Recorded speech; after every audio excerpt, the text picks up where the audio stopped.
Hello, is my mic on? Can you hear me all right? Yep. Thanks so much for coming. Thanks so much for coming to my talk here today. This talk, in case you're not in the right place, is build versus buy, software systems at Jurassic Park.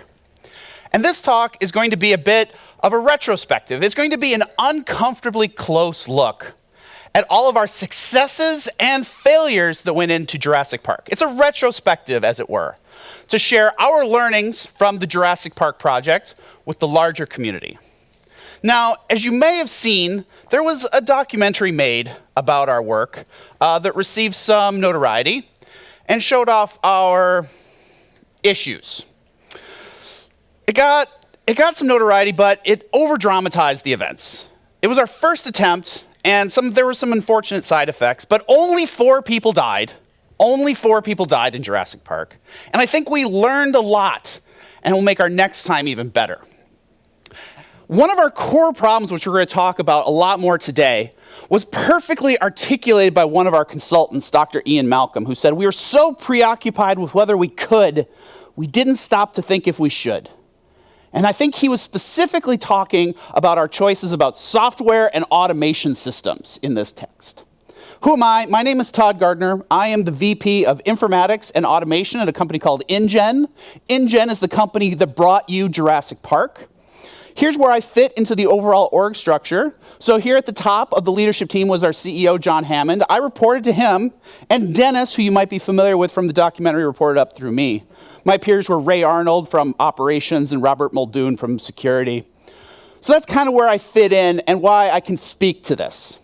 So as my good friend Ray Arnold used to say, hold on to your butts, let's get started. So first I want to tell you some stories about build and some things that we built for Jurassic Park. When we build something, build is inherently unique. When we want to build a new piece of software, we are going to solve our problems with that software better than anybody else could. We're going to solve it for us, for the things that we think are important to us, and only those things. No one else is going to solve our problems quite as perfectly as we're going to solve them for ourselves. And build is fun. When we're building software, that's what we want to do. We're engineers, we're coders. We want to code, we want to solve these new problems. It's exciting. Building new things allows us to try out new ideas, new bits of technology. It allows us to escape the tedium of working on those boring legacy systems that make all of the money in our organizations, but have all of these constraints that we can't escape. Building new pieces of software allows us to improve our team's morale by exposing them to this excitement and tap in and harness the passion of our people. One example of harnessing our passion was with Dennis. We were able to get Dennis, who is truly a ninja developer, by tapping into his passion for building security systems. Dennis really wanted to build a security system from the ground up. The door locks, the monitoring systems, the video surveillance, all of these things he was really passionate about building himself from the ground up. And so we were able to get him on our team for far cheaper than we could have otherwise by tapping into his passion to build these things. Now, as a consequence of that, when we build our software, the happy path of the problem at hand is never where the problem lies. As soon as we start digging into the details is where we find all of the complications. Handling the edge cases, handling the failure modes, backing up the system, making sure our backups will actually be able to be restored, handling the security of it. This is where all of the real costs in building complex software lies. And it's the majority of the work when we take a project from having a neat idea that solves a problem to actually fully operationalizing it. And this is no more evident than in Dennis's security system. Things like this, things like the security system involved a very complex array of software and Internet of Things devices that didn't handle all of the potential failure modes. Things like door locks, this should never have happened. A door lock should always have a manual override in case a raptor wants to get through the door. You should never need power for your door locks to work. And this is one of the many edge cases that our security system failed. Now, another issue to be concerned about with building software is the bus factor. Many of you might be familiar with this term. It's how many people in your organization would need to be hit by a bus before you were in trouble. Now, on Jurassic Park, we didn't have any buses, so we didn't call it this, but we did have Dilophosaurus. So we called it the Dilophosaurus Factor. How many of our engineers would need to be eaten by Dilophosaurus for us to be in trouble? And unfortunately, that answer was one. One engineer had to be eaten by a Dilophosaurus, and we were in trouble. Having a low Dilophosaurus factor or a low bus factor for your organizations creates all kinds of sustainability issues. It creates fiefdoms of knowledge within your organizations. How will your teammates help out, take over, fix a bug, restore an outage when you're unavailable for whatever non-Dilophosaurus related reason? The maintenance time that goes into our software, patching bugs, security issues, integrating with other systems, debugging why the headlights are running on car batteries, 1,000 little annoying tasks that make up the majority of the work. These things are going to pop up months and months after we initially build a piece of software and deploy it, but it represents the majority of the time investment that's going to go into building our own software and growing it. This is where the true cost of building software lies. And it could be as much as 90% of the total amount of engineering time you put into a project doesn't come from the build, it comes from the maintaining, the handling of patching. Part of that is handling outages. Outages are part of this maintenance time. And how do we know if we're going to be able to handle this? As we know, things don't always go as planned. And handling recovery is part of our costs. Do we know how to restart our services? Are our backups good? When we restore our backups, is the system going to come back online the way we expect it's going to? Are our backups good and current? Here's a fancy tool that I think I found online. It's from a company called Baremetrics, and it's a startup calculator, or a software calculator. And it allows you to compare the absolute costs of software building versus buying. Just the actual cost part of it, not all of the fuzzy feelings around it. And so what you can do is you can compare, well, what could I buy a piece of software for? And then what's it going to take me to build it? You can find this out on Baremetrics' website under like software calculator, I believe. And so in this particular thing, we could have built a security system and leveraged a cloud security system for about $3,000 a year. Or in our case, we decided to build it. And it took 2 engineers, myself and Dennis, which we paid an average salary of $120,000 a year. It took us 2 weeks to build out that first prototype of our security system. And then we probably spent another day every month patching it, adding features to it, whatever. Using these rough numbers, this was never a sound financial decision. It cost us $9,100 to build the system originally, and then $7,800 every year just to maintain it. Just that 1 day a month adds up in terms of costs.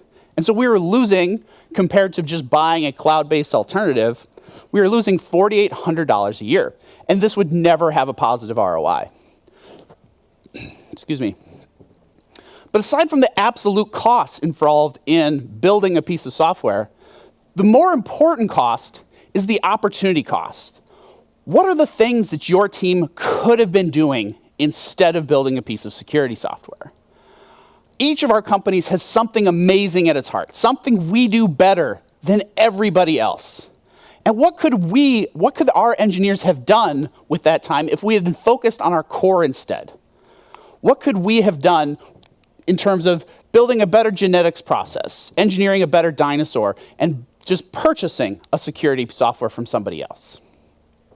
So the cost to build this thing out was first the developer time, the cost of Dennis to build the piece of software originally. Second, the maintenance time, all of the costs that went in to maintaining that system, recovering from the outage. And then third, those opportunity costs.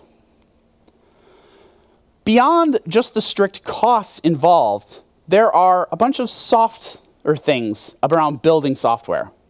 And that's when you build a lot of complex pieces of software and try to integrate them into your own system, you need a high level of maturity in your organization to be successful at that. Building software is complex, not just the software itself, but all of the processes and people and interactions that go in making that successful. To be successful with a lot of pieces of software, you're going to need ownership policies. Who owns that code base? Who's going to control when it gets changed, when it gets released, when it gets patched? What's the planning horizon? What happens if this API doesn't talk to that API successfully? Understanding these becomes exponentially harder the more pieces of custom software that you build in your organization. And that maturity, frankly, is not fun. It's boring. We don't want to sit around as a leadership team of Jurassic Park discussing change control. We want to be figuring out what the next dinosaur we want to build is. Succeeding at this demands that level of maturity if we want to build every one of our systems on our own. And so an important question to ask as you grow the amount of software that you build in-house is, do you have this level of maturity? Does your organization have these processes, these controls in place to really even be successful at it? And even if you do you want to be? Do you want to have that in your organization? Or do you want to be a small, fast team and rely on other people to do those sort of things? Maturity is a little overrated. So now I want to switch and talk about buying software, because we bought plenty of software at Jurassic Park as well.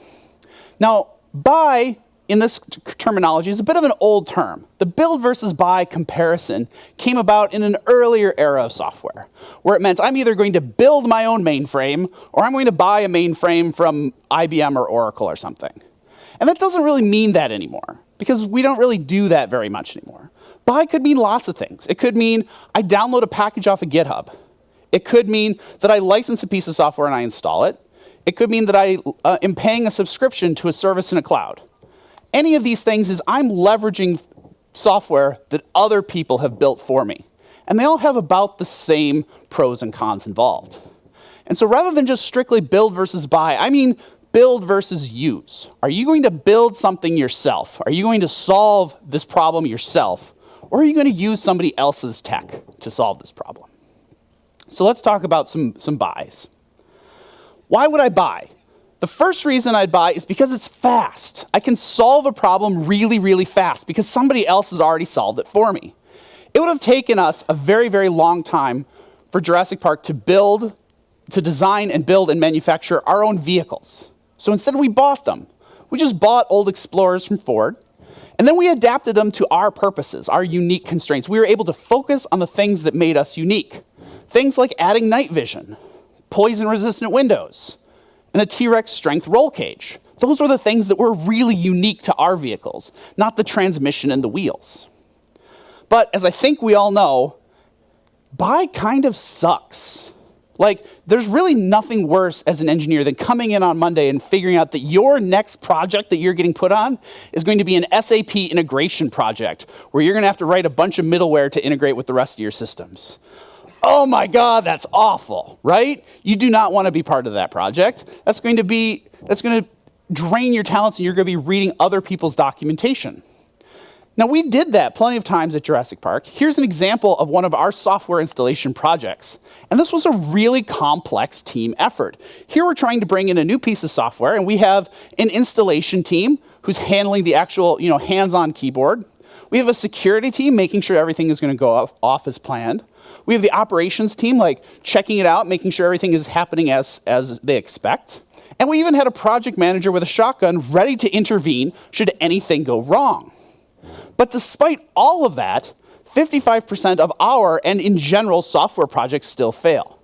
There's an old IT adage that 75% of software projects fail. And I don't know where that actually came from. I can't find an original source. But here I found an original source from just 2016 that showed that 55% of them are still failing based on a study from CIO.com. And this feels right. I've been a part of a lot of projects that have failed due to all these complexity reasons. And all of this failure stems into a feeling called not invented here syndrome that happens into a lot of organizations. That because buying and installing and integrating software is often painful, it often sucks, it's often something we don't want to do, we have a tendency as engineers to prefer to build our own stuff. I don't want to use that stuff. I don't trust that person's code. I don't want to deal with all of that pain. I'm just going to build it myself. It's going to be easier. And we did that a lot at Jurassic Park. We had a tendency to overbuild. Here in this particular screen, we see a bunch of systems that we built ourselves. We built our own weather monitoring system. We built our own tour operations. We built our own telephones. We built our own video surveillance. These are things that weren't unique to Jurassic Park. We didn't have a unique concern to manage the weather beyond what another organization would do. We could have bought a weather management system from, a skiing resort or a different zoo or something like that, and it would have been fine. But in some cases, it made a lot of sense to buy, especially when we had things that weren't particularly unique to us. So in a lot of cases, we can rely on a piece of software to implement an industry standard workflow. At Jurassic Park, we had some complex engineering efforts. For example, we had a process that we called design to hatch. And it was all of the steps that went in from designing a particular genome to hatching a new asset for our park. And in some cases, we had a lot of different pieces of software that went into this process. In some cases, like for example, here's a shot of our egg management software, we didn't need to invest and create our own process. We were able to get a process kind of for free through our robotics management system that had a process on how to manage eggs. It could manage eggs from any kind of asset, from chickens, from ostriches, for whatever. We didn't have to invent our own process on how to manage eggs. The system assumed a predefined flow of work, and that was fine. We didn't need to create our own. We saved a lot of heartache by just adopting the process that came along with that software. But in other cases, what we were doing was truly unique and superior, like in our genetics testing. We needed software that could adapt to our needs, that we could configure and make it into exactly what we wanted it to be. Now, I can't tell you a lot about that software because it's all still under NDA. However, a related corollary would be a very popular tool called Atlassian Jira. Jira is a very common example of a tool that has high levels of system configurability. If your process is truly unique and special and makes you superior, you can take a tool like Jira and configure it into implementing your process. Now, that doesn't mean that your process is great. And if you do this with a bad process, configuring a system to your bad process just makes that process go bad faster. But if you have something truly unique, you can make tools with high levels of configurability work really well for you. When you're buying a piece of software, you need to be very aware of vendor lock-in, because all the vendors are doing this. If you go down this path, the more you customize your software, the more you tailor your particular needs to that platform or to that software or to that tool, you are locking yourself into using it more. For example, if you're building a piece of software in AWS or in Microsoft Azure, those platforms are both trying to lock you in. They're building a set of constraints and a set of APIs that enable you to go a lot faster, but should you ever want to move away from those platforms, you are making it exponentially harder for you to ever switch away, because you've codified your system in such a way that it is tailored to those platforms. Recreating all of that configuration elsewhere is incredibly expensive. And all the vendors are doing this. It's a term that the vendors call making their products sticky. And it's not something that one company is more evil than another. Every platform is trying to do this because it enables those vendors to have a higher level of retention. And that's totally fine, and I'm not speaking ill of them for doing it. You just need to be aware of it when you're making these decisions, that they're trying to lock you in, and the more you customize your software to that platform, the harder it's going to be to ever leave. Now, on the flip side of that, when you buy a piece of software, you enable new people coming into your organization to quickly get up to speed with what's going on. In this particular case, we had a new employee jumping in to cover for some of our missing staff, and they were able to quickly understand what was going on because we used industry standard tools to manage this system. She was able to quickly get up on her feet and solve an important problem for us. Now, this was an excellent case. However, in many cases of Jurassic Park, we weren't able to leverage this. In our larger software systems, we used a very complex service-oriented architecture, where we built our own customized tools. We had our own custom session management tool, our own custom authentication tool, our own custom data sharing tool, our own custom key value pair tool. We didn't leverage industry standard tools or even things that would be known outside of our organization because we built them ourselves. But the consequence of that is when we hire somebody new to come into our system, they had to learn all of the different quirks, all of the different constraints, all of the different ways that we had built things that were different than everybody else. And it took upwards of 6 months for an engineer to become really productive in our system because they had to learn all of the things that made us unique. We also bought software from new companies, from startups. Here's one particular company that you might have heard of. It got a lot of tech press. It's a company called Raptor. And Raptor promised a new paradigm shift in security systems. What they claimed to do is that they could build a custom security system around an asset that you thought was completely unsecurable. It was going to completely transform how your unsecurable assets worked. And at Jurassic Park, we had a lot of assets that had a high level of security risk. It got a ton of press. Everybody was saying good things about Raptor. But like most tech press, it was artificial. Most hot new tech things are not hot new tech things because they're good. They're hot new tech things because their investors are pumping them up as hot new tech things. And unfortunately, this is the majority of the tech press today. It was pumped up by the venture capitalists that were backing them. And like most of these companies, they were fundamentally unprofitable and unsustainable. They'd taken so much outside money to either grow and become the next great security company that dominated the space, or they would disappear entirely. And unfortunately, late one Thursday night, Raptor disappeared. Many of you might have seen this article in TechCrunch where Oracle acquired Raptor for basically nothing one day when Raptor ran out of money. They acquired the assets, they acquired the people, and basically shut the whole thing down because at its core, this hot tech startup was unsustainable. And when we needed them the most, they were not there for us. So when we're looking at buying a piece of software, understanding the sustainability of that software is really important. Is this company profitable? Are they making enough money to continue to do this thing? Or are they just going to disappear one day when they run out of money? This applies not only to companies, but to open source projects. If we're building our piece of software based on an open source project that is run by some guy running his nights and weekends, plowing it into this open source project, eventually they're going to burn out. They're going to rage quit that and be like so fed up with losing all of their free time to this open source project, and they're just going to disappear. Are you willing to step in and own that open source project after that? And if you're not, why are you depending on it? All of the things we build, when we leverage a piece of software from somebody else, we need to think about the sustainability of that software. Is it still going to be around later? So at Jurassic Park, we made a bunch of mistakes. We got some well-deserved mud on our faces. We failed. Me as a VP, I failed. 4 of our people are dead. My lawyer's dead. The project manager's dead. Mr. Arnold's dead. Dennis is dead.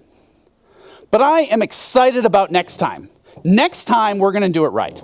Last time, our system wasn't very flexible. We made a bunch of bad decisions. But next time, we're going to build it in JavaScript. And it's going to be way better. And we have some new engineers coming on board. This is a new engineer named Newman, who we've just hired as a new developer. Newman is fresh out of code school after leaving the US Post Office. And he's got some exciting ideas he wants to try about distributed systems and machine learning that I think are really going to make the next Jurassic Park better. And I'm trying to be better. John and I are thinking about what are the questions that we should have asked. As the VP of technology, I got a little too far away from the actual technology in my role. And I didn't ask the right questions as we were building our software. And so this time I want to ask some better questions. Questions like, what is the impact of failure of this decision? When we're looking at buying a new piece of software or building that software, what is the impact of if this goes wrong?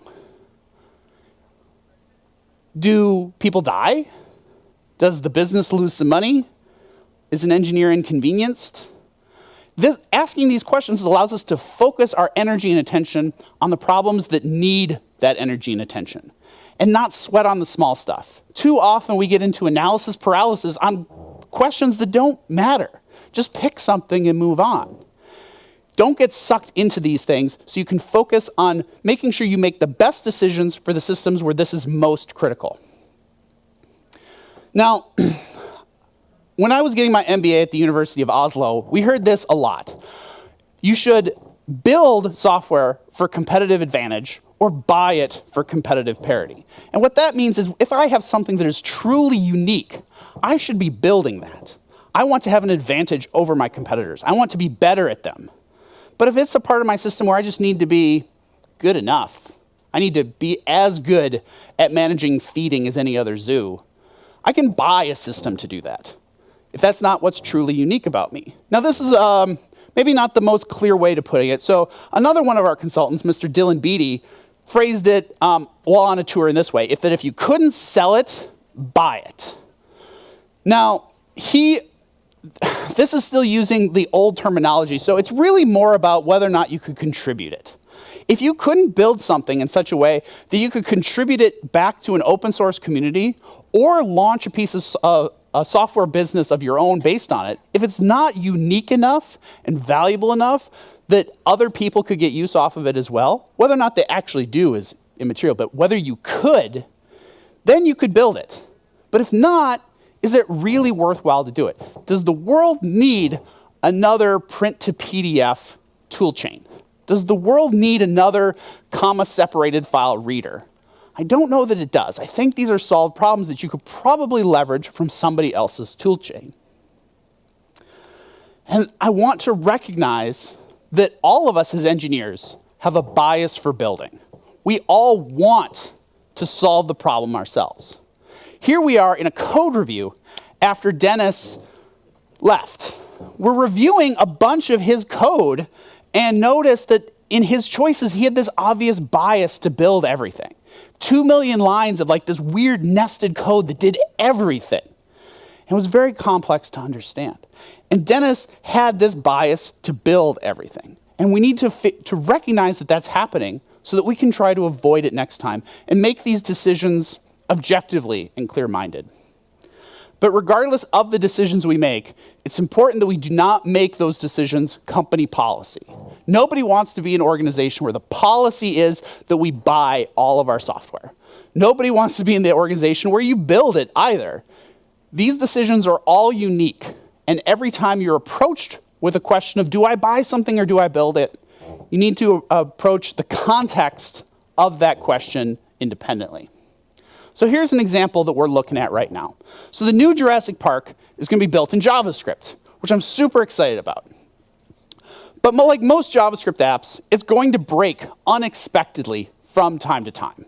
So we're already looking for better ways to understand how that's going to happen. And so we're looking to build some error monitoring. Now, we could build it, and what I want to think about if we're going to build it is what are the edge cases going to be? How do we really understand how big this software is going to be? And how much would it cost us to build it? So if we were to go out and try and do this ourselves, there's a couple of main things that we would need to do. First, we'd need to write some JavaScript to gather error data from our systems, an agent, something to pull together crashes and tell us when they happen. And then we would need to store them somewhere. There's lots of places we could store it. Elastic is a good tool that we could use to store a bunch of this data.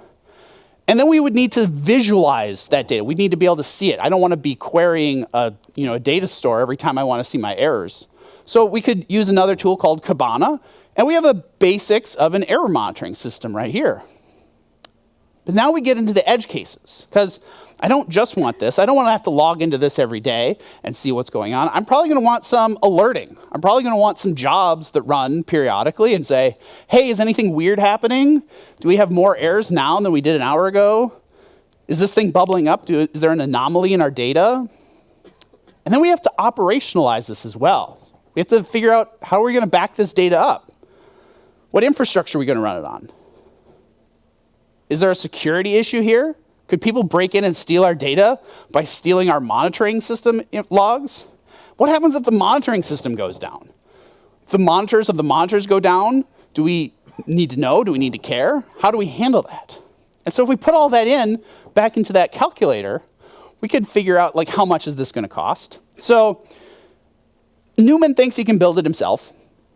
And Newman's, a new grad, so we're going to pay him a little less than we paid Dennis. Newman's only going to get $100,000 a year. He thinks he can build it in 2 weeks.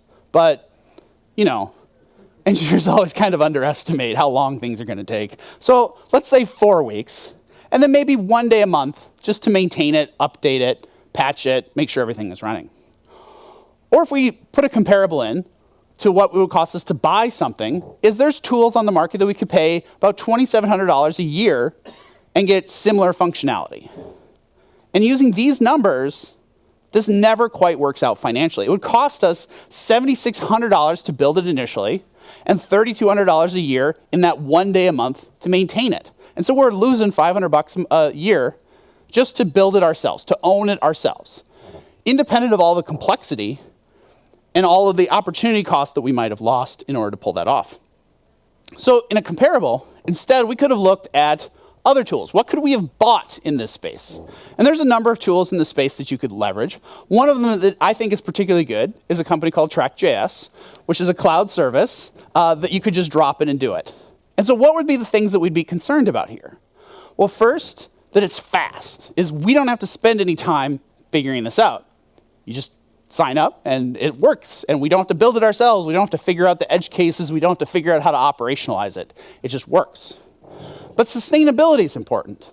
And so how do you know if this thing is still going to be around when you need it? And so one of the ways to evaluate this is by looking at outside money. When a company takes outside money, a high 99% of the time, outside money makes a company unsustainable because it puts tremendous pressure on that company to grow fast or die trying. And in speaking with the leadership team of Track.js, they've said they've never taken any outside money and they don't intend to. They're internally profitable. And so that gives a good sign that they're going to be sustainable and be around when we need them. And most importantly, what is the opportunity cost here? So we could just drop in an outside script, and there's some risk that we don't understand what it's doing and there's an outside vendor involved. But I could instead take that 4 weeks and have Dennis, or have Newman build us an awesome new dinosaur for the park. So I think we're going to trial Track.js, and Newman is already liking this quite a bit. So I think we might have a winner here. So this was build versus buy, some stories about Jurassic Park. And so the important takeaway here are some questions that we should ask when we're choosing to build or buy a piece of software. And the first thing is understanding what our own bias is. What do we naturally want to do? And why is that? Is that the correct initial feeling that we should do? Then what is the impact of a failure in this case? If this is a big deal, if people are going to die, we should spend a lot of time thinking about this to make sure we make the right decision. But if the failure of this is that somebody has to restart a service on Monday, maybe we shouldn't worry about this so much. Whether to build or buy it, think about whether or not we could sell it or we could contribute it. Is this something that is unique enough that we could build something interesting and valuable off of it? Is it unique enough that it's worth building ourselves? And what could we do instead? If we didn't build it and we just bought it from somebody else, what could we do with our time? What valuable thing could we create on our own? And whatever our decision is, whether it is something internal that we're going to build or externally that we're going to buy, is it a sustainable choice? Do we have the maturity in our organization to run another piece of software successfully? Is our BUSC or our Dilophosaurus factor low enough or high enough that this isn't going to create a problem? Or if we buy it, is the company that we're buying it from or the open source maintainer that we're using this from, are they sustainable? Are they going to still be around and working on this piece of software in a year, in 2 years, in 5 years, so that we can depend on it in the way that we need to? So with these questions in our pocket, I think we're set up for a lot of future success. And I'm really excited about the next Jurassic Park. It's already coming together. We have a site under construction right now. I'm really excited to show you. It's going to be Jurassic Park at Hoovadoya Island, and it's going to be great. We have job postings already open, so if you're an engineer looking for a spot, let me know. We're currently looking for engineers and raptor handlers. And there is a great benefits package that goes along with it that does not include life insurance. This was Build versus Buy at Jurassic Park. Thank you so much for coming. There's a pile of stickers from Track.js sitting on the table. If you'd like to take one, just put a little green card in there when you do. Thank you so much.